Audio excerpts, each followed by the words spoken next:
Hi guys! Nung Sabado nga pala ng umaga ay nag-jogging nga pala kami at dito nga kami napunta sa Philippine Arena. Kaya ayan naman, pinapakita ko sa inyo.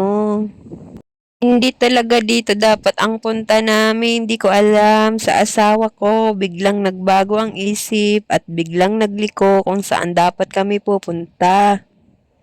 Siya kasi ang driver ko, kaya naman wala akong magawa kundi sige go dahil nakasakay lang din naman ako sa motor at nasa likod lang niya ako. Ayan nga pala ang mag-ama. Natuwa nga pala dito si Queen.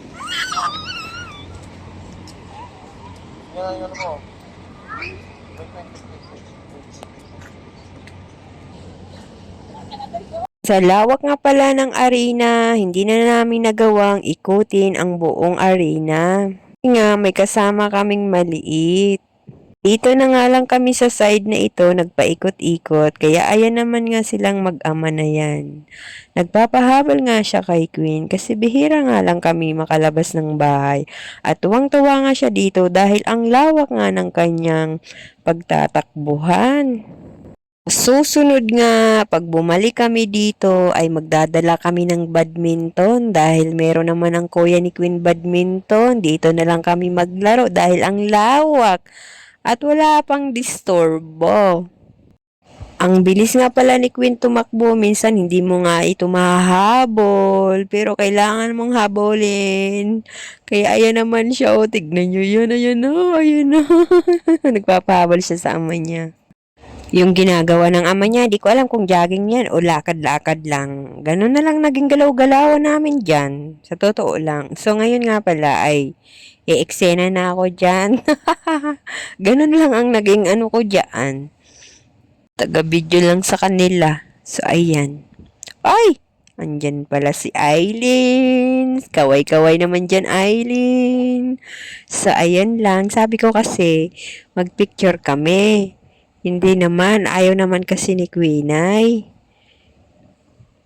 Kaya umiksi na lang ako dyan saglit. Tapos sila na lang ulit na mag-ama. Sabado at Linggo ng umaga, ang pagkaalam ko, marami talaga ang nagja-jogging dito. Ayan, oh, marami na nga sila dyan. Ayan nga palang stadium, sa kabilang side naman nga pala ang stadium. Nung wala pa nga si Queen dati, itong arena ay naiikot ko ng 3 bisis, lakad lang yon. May araw na nga pala sa oras na ito at marami-rami na ang tao talaga kasi alam nyo may pa-event din ang mga kapatid doon sa harap ng arena, maraming tao doon. Hi guys! So, uwi na kami dahil kumukulo daw ang tiyan ng asawa ko. Uwi na kami guys. Thank you again for watching.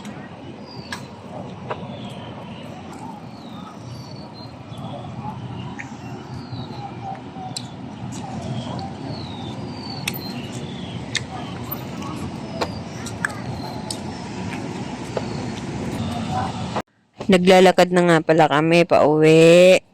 Pupuntahan na namin yung motor kung saan kami nagparking. So, ayan yung magtatay, oh. Oh.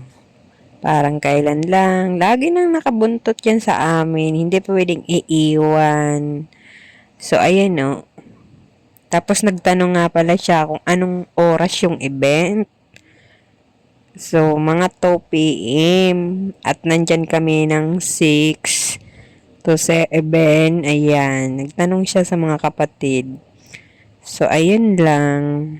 Hindi nga rin pala kami makakapunta kasi may ticket.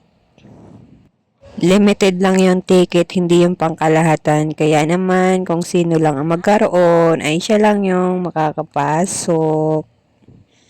Kahit na kapatid ka pa. So, ayun lang. Pauwi na kami. Kaya naman nadaanan na namin yung mga nagja-jogging galing ng arena kasi nga lumabas na rin yung araw. Buti pa sila naka-jogging ng malayuan. So, ayan yung daanan pag galing ka ng arena. So, iikot kami dito sa Bukawi, Bundukan, papuntang Duhat. Tapos, Marilao na. So, ayan. Seyo. Seyo guys. Thank you again for watching. Bye-bye. Yan yung view.